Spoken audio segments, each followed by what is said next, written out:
Welcome to Mana's Seal YouTube channel. The previous video link is on the description box or on the top right card. Volume 13, The Paladin of the Holy Kingdom.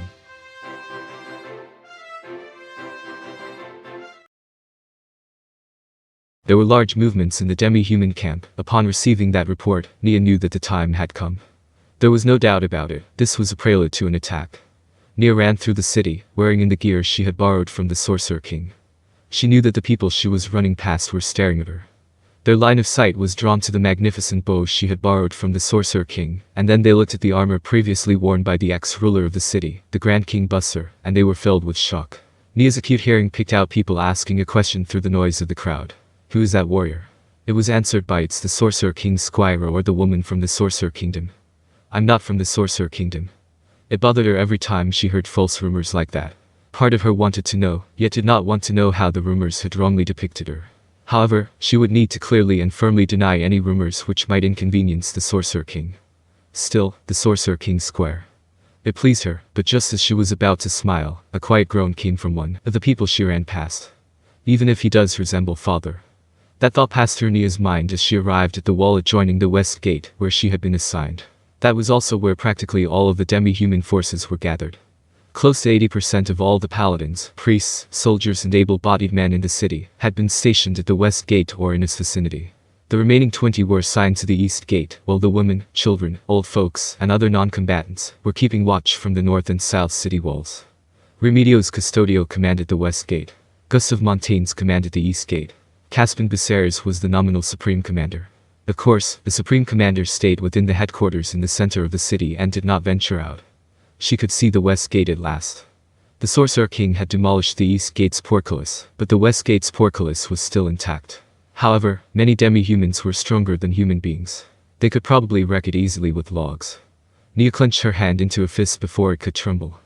If they broke through this point and made their way inside, it would be very difficult to deal with the demi-humans once they began spreading through the city. In other words, the city would be lost. Given the circumstances, Neia could not run. She would probably fight and die in combat against a vast swarm of demi-humans. Neia brought her trembling hand to her mouth, and then bit down. Don't be afraid. If you're scared, you'll miss a target you could have hit. The magic item she borrowed from the Sorcerer King could defend against magical mental attacks, but it could not suppress the fear born of her own heart. Even so, she would probably have been even more frightened if she had not worn it. As she felt the pain spreading from her fingers, Neia entered a tower on what seemed to be the left side of the city, and ran up the stairs to the top of the wall. Neia had been assigned to the Sorcerer King's side, and so she was apparently the last to show up. Of course, her superior officers had granted her special dispensation, so she would not be censured for being late, and the other people who were supposed to be here were already present. As Neia prepared to rush off to her station, the paladin commanding the left flank of the western wall stopped her. The Sorcerer King, His Majesty seems to be missing. For a moment, Neia looked at the paladin in surprise. She had already reported to her superiors that the Sorcerer King had no intention of taking part in this battle, but they were still asking her this question. Did that mean they had not yet informed the others about it? However, Neia immediately sensed that this was not the case. This man was holding on to a sliver of hope. He was wondering if the Sorcerer King would change his mind and show up. Neia looked upon the demi-human army that was sprawled outside the city. There were well over 30,000 demi-humans there, but the pressure of looking directly at them made them feel more numerous than they actually were. Neia could understand why anyone would wish for the aid of the overwhelmingly powerful Sorcerer King in the face of such a force. That was because Neia had once felt the same way too. However, yes, the Sorcerer King is not here. That's because this is the Holy Kingdom's battle. The paladin was speechless for a moment. Neia slipped past him and ran to her post. Hold on. Squire Neia Baraja. Yes. Neia stopped and stood at attention. Stand by here for the time being. Eh? Neia looked around. This place was close to the exit of the tower which led to the top of the city wall. A lot of people would be moving through this place. Would she not be getting in everyone's way if she stood here? In addition, this place was far from Neia's assigned position, which was close to the center.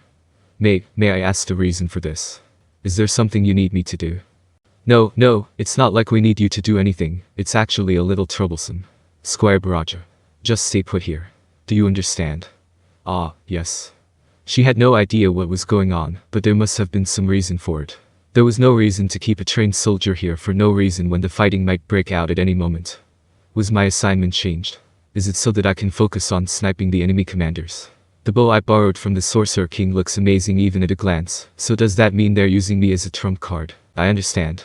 How long will I be waiting? Also, where shall I wait? Well, just until the enemy moves in. As for where, anywhere is fine. I need to wait right until the last moment. It was indeed weird. Just as a sense of wrongness began to fill Neia, several men who looked like they had come from the militia carried a huge pot up the stairs. This was probably food for the defenders standing by on the walls.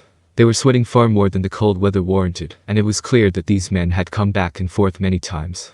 It was only to be expected, given that they were feeding several hundred men.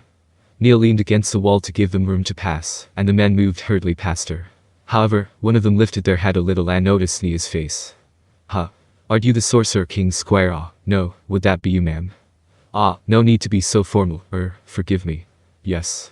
I have been assigned the duty of serving as the Sorcerer King's squire. Perhaps they had heard Neia speak with the man, but the other pot bearers stopped and looked at Neia in surprise. It was probably for the same reason as the man from just now.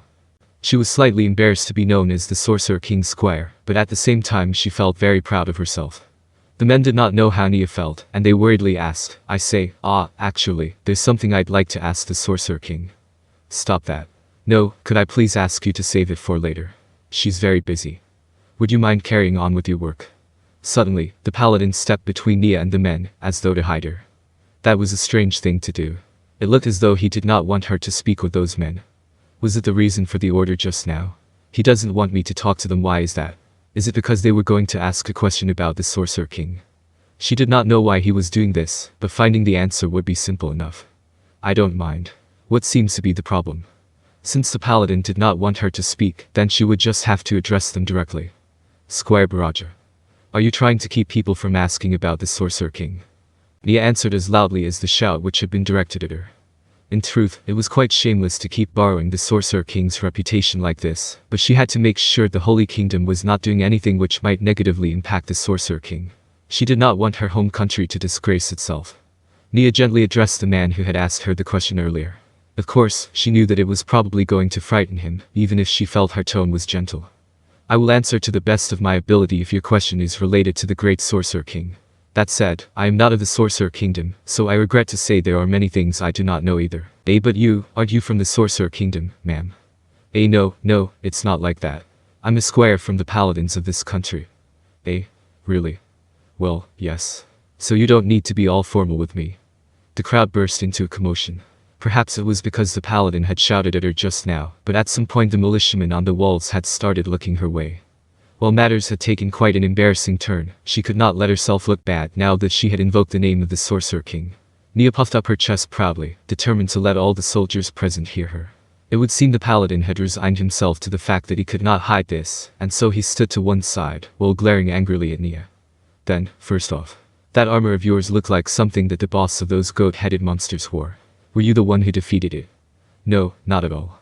The previous wearer of this armor was the Grand King Busser, and the Sorcerer King slaughtered him with a single spell. Oh, the crowd enthused. She could hear snatches of conversation from the crowd. He actually beat that monster. I can't believe he used only one spell. Did he really take down a whole city by himself? He actually defeated so many demi-humans. He's super strong. I think I'm falling for him. He's not like the undead I know at all. And so on. Even though they were whispering into each other's ears or muttering to themselves, Neia's keen ears could clearly hear them. Of course, it made her very happy to know that others felt the same way about the great man she so admired. This was particularly true for those people who maintained that opinion, despite knowing that he was undead. His Majesty's efforts were not in vain. There are people out there who get it. Will His Majesty be lending us a helping hand this time round? The ruckus fell silent in an instant, and that reaction told Neia that this question was a critical one. His Majesty will not be taking part in this battle. This is because it is a battle that we, as citizens of the Holy Kingdom, are fighting to save our nation, and not another country's war. In addition, His Majesty needs to conserve mana for when he faces Jaldabaoth. The men's faces fell as they heard a reply. Neia prepared herself for a rebuke. Well, that makes sense. Normally, the king of another country wouldn't come over by himself. Heaven will punish us if we're not grateful to him despite all he's done for us. Yeah. Also, she said that he's saving up his mana to defeat Jaldabaoth. That king is very cool-headed, but even so he's a man who will choose a method that saves more people. No, he's undead. In that case, there must be a reason why he won't take part in this battle. I mean, I saw it back then. I saw it too. It's true that we're the ones who value this country the most. I'll protect my wife. What are you talking about? We came from the prison camps before this city was liberated. She could hear voices of goodwill from all around her. Of course, there were some who were unhappy that the Sorcerer King was not coming to help. However, they were outnumbered by the people who could understand the Sorcerer King's considerations, and it warmed her heart. May I return to my post now? Neia addressed her question to the Paladin. She now understood why he did not want her to go to her post earlier. In that case, there ought to be no problems in letting her head there now. The Paladin did not hide how he felt as he told Neia to go, with a bitter look on his face. Neia walked past the soldiers who were loudly discussing the Sorcerer King, and arrived at the place she had been assigned to. She then intently studied the enemy encampment. It was a vast army. It boasted enough manpower to devour everyone here in one gulp. It was the enemy which would be attacking them. She felt like she was going to throw up again. How many times had her father felt like this when he was manning the fortress line? Neia looked up at the sky, which was as overcast as her heart.